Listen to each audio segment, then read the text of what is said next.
Ooh, prepare for the long haul in this one, because this is going to be a big one. First up is Colonel Campbell or Roy Campbell. Roy Campbell apparently served in the United States Marine Corps, mainly as one of its truck drivers. However, after he and his brother had apparently fallen in love with the same woman, he joined the Green Berets for his brother's sake. I guess he wanted to give him a sporting chance.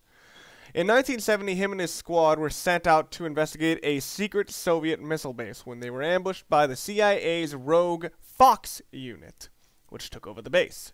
They killed almost everyone on the squad and took Roy Campbell as a prisoner, who had only received a broken leg in the skirmish.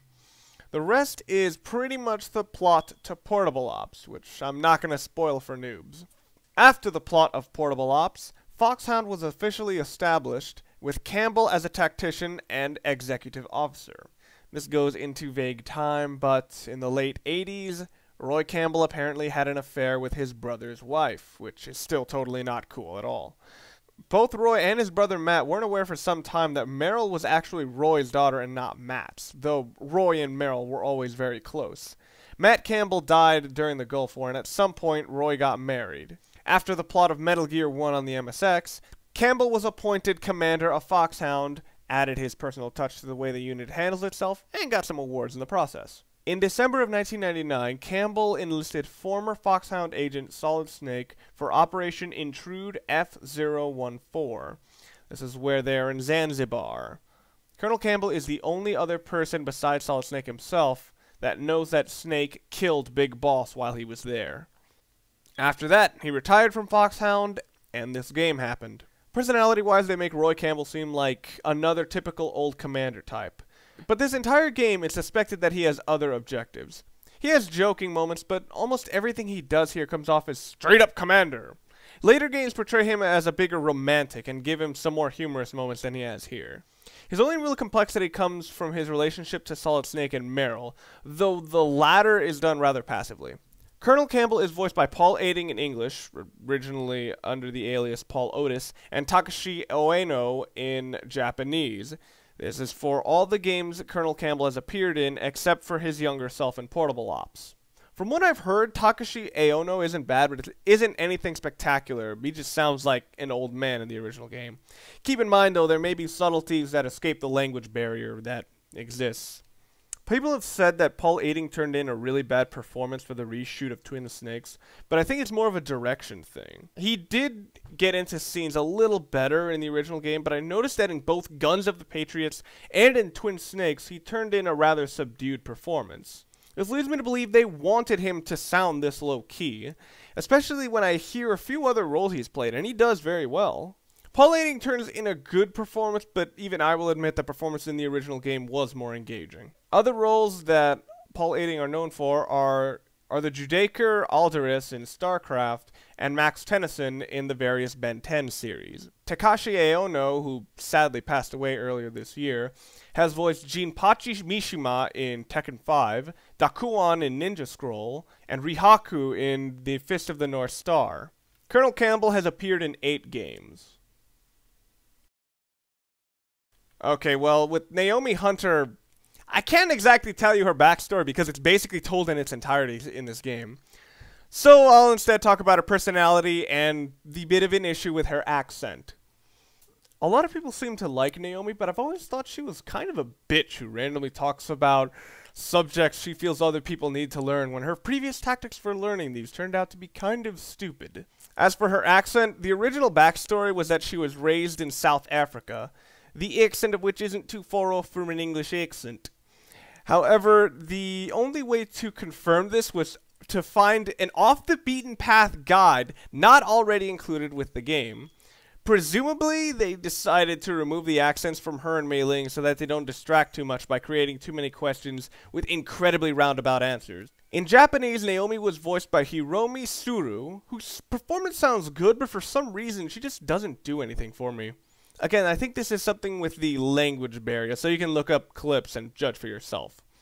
Other roles Hiromi Suru are well known for are Bulma from Dragon Ball, Ukyo Konji in Ranma 1/2, Madoka Ayukawa in Kimagure Orange Road, and Raiki Mikami in Ghost Sweeper Mikami. And yes, it seems as though she's primarily an anime actress. In English, Naomi is voiced by Jennifer Hale, originally under the alias Karen Learning, who is a very good voice actor and does a good job here and in the original game while also faking an accent.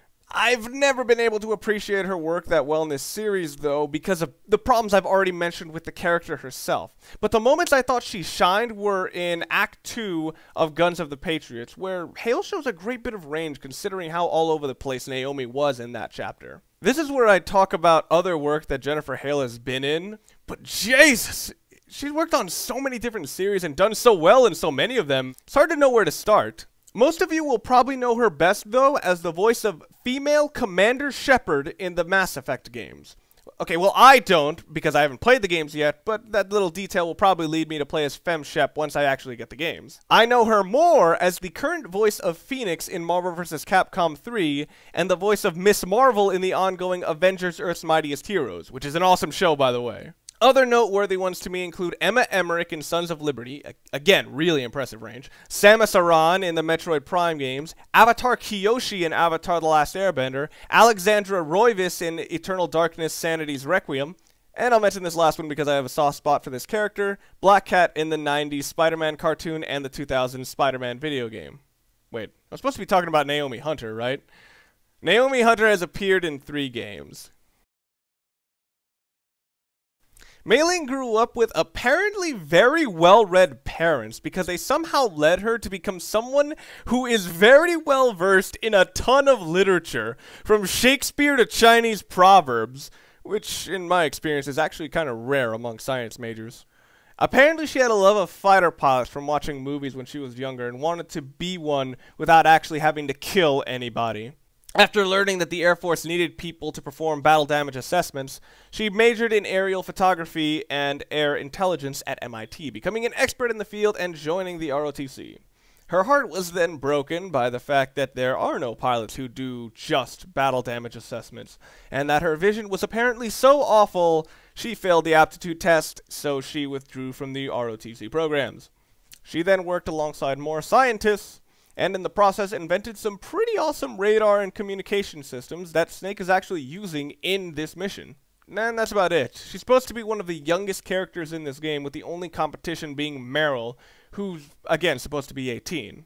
But I somehow doubt Mei Ling learned all this science so damn fast, and other than that, there's really not much to cover. Again, like Naomi, she lost her accent in this remake and every subsequent game. But here's the thing, even if English isn't your first language, that doesn't mean you will have an accent. After all, my first language was technically Spanish, and I communicated with my parents a lot in Spanish, but I don't have an accent because I commonly spoke it to people at school and regularly learned the rules of the language until I became so comfortable that I didn't want to keep using Spanish. That may have seemed a little off topic, but it's my justification for why I always called bullshit on Mei Ling having an accent simply for having Chinese parents in a Chinese neighborhood. Everyone in the area would have had to have spoken broken English for this to translate to her. Again, this is also kind of an overcomplicated explanation for a prominent detail in her speaking, so even though this is purely speculation, I'm pretty sure they got rid of the accents just because it's way easier to explain.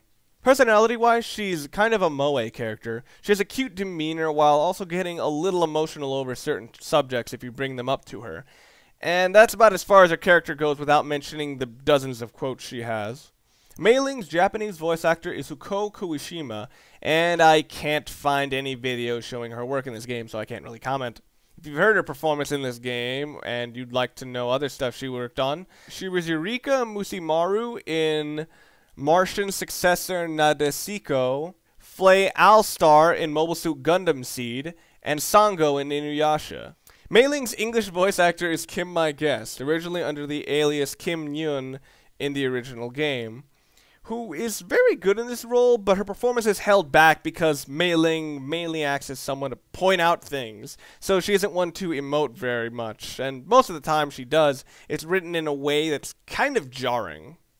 However, when she is allowed to be a little more expressive in many of the save quotes, she does shine very well. It's about the same for the original game, except she also had an accent, which a lot of people thought was cute, but I felt it was rather distracting. Other roles Kim My Guest has filled include Isabella Keyes in Dead Rising, Dawn Star in Jade Empire, Silver Banshee and Linda Park in Justice League Unlimited, and Katana in Batman Brave and the Bold. Mei Ling has appeared in 5 games. I don't think I've ever properly introduced Nastasha in any of my walkthroughs, but she's basically there to give you information on any weapons you've picked up, as well as random trivia on nuclear materials. Nastasha Romanenko was born and raised in Pripyat, Ukraine, and was about 10 years old during the Chernobyl nuclear power plant meltdown, which wasn't actually too far from where she lived. Her parents helped in the cleanup and died as a result. This made her against nuclear weapons and nuclear power, claiming that nuclear bombings represented an invisible war that transcends borders and generations. Although she was diagnosed with radiation poisoning, she was never diagnosed with cancer, which is also weird considering she's a fucking chain smoker. She later moved to the US and joined the DIA in 1992 and the NSA shortly thereafter. While in the DIA, she met and later married Richard Ames, and somewhat shortly after that, they divorced. Apparently they disagreed on everything. How they got together, I don't know. Sometime after 1996, she joined the Nuclear Emergency Search Team as a military and nuclear analyst living in Los Angeles. When I first started learning about Nastasha's character, I liked her, but the more I thought about her reasons for doing what she's doing, the less sense they made. For example, the Chernobyl nuclear power plant meltdown was more of a result of absolutely terrible maintenance and poorly trained operators, rather than a straight-up declaration of war. And yeah, there are more flaws to the industry, but it isn't the fucking devil's work she makes it sound like. And also, how does a power plant meltdown connect directly to nuclear weapons? They may have the same material, but that doesn't mean that they have the same end goal. It's like hating gas because they're both in cars and fighter jets. Even just her quote of an invisible war that transcends borders and generations annoys me too. Would it be any better if the people in Hiroshima were gunned down or sliced open with knives? And since we've discovered that nuclear-affected areas take too long to become sustainable, there's too much to lose in a nuclear war that people actually think for peace before risking certain death. Enough about personal beliefs and logical errors. My point is that her views on nuclear materials are pretty much her entire character, and there's not much to her besides that. Nastasha's voice actress in Japanese is Aeko Yamada, and I also couldn't find any clips of her either. But I think it fit the character better to have her speaking with a heavy accent that makes sense with the character's background. And usually you don't hear that in Japanese dubs with European characters. In English, Nastasha's voice actress is Renee Raudman, originally under the alias Renee Colette, who does a very good job at bringing out the emotions that Nastasha is feeling in these various cutscenes, and her performance is a big part of why I did like her character at first. Sadly, her resume isn't particularly wide, as the only other big voice she's done is Miss Butterbean in the Grim Adventures of Billy and Mandy, though apparently she's recorded over 30 audiobooks and has appeared on camera on several different shows. Nastasha Romanenko has only appeared in the original Metal Gear Solid and this remake. Finishing off this group of supporting characters is Hal Emmerich, and like Naomi, there's not much I can talk about that doesn't go into spoiler territory. I'll just say that he has several PhDs, masters, and bachelor's degrees before this game, which I find rather odd because in this game he's only 25 years old. I know there's a lot of overlapping classes in various engineering courses, but still, I thought he was in his mid-30s before looking this up. Emmerich always came off as a little too sensitive in this game, and especially in Guns of the Patriots. But he's still a likable character in a geeky kind of way. I thought he was the most sympathetic in Sons of Liberty because he had something he could take personal responsibility for, even if it went into incredibly creepy territory. Hal Emmerich in Japanese is voiced by Hideyuki Tanaka, and in English by Christopher Randolph, who was originally under the alias Christopher Fritz, and you could prefer one or the other for different reasons. Christopher Randolph sounds awkward in the way you'd expect Emmerich to sound, but at the same time, he's not quite as consistent with his performance as he should be, while Hideyuki Tanaka sounds like any ordinary guy, which actually helps Emmerich's character when he's surrounded by all these crazy people. Of course, sounding ordinary leads to a performance that's not entirely memorable, especially compared to Christopher Randolph. You can take your pick, Randolph for a more striking yet sloppier performance, or Tanaka for an unremarkable yet effective performance. Christopher Randolph seems to be more of a physical actor than a voice actor because I only found one other role besides Hal Emmerich that he's voiced, and that's Hal Emmerich's dad in Peace Walker. He also writes and directs, but I couldn't find much on that. The other roles Hideyuki Tanaka has played are Tauro Yamada in Dokaben, Terry Man in Inikuman, and Roberto Hongo in Captain Tsubasa. Hal Emmerich has appeared in 4 games.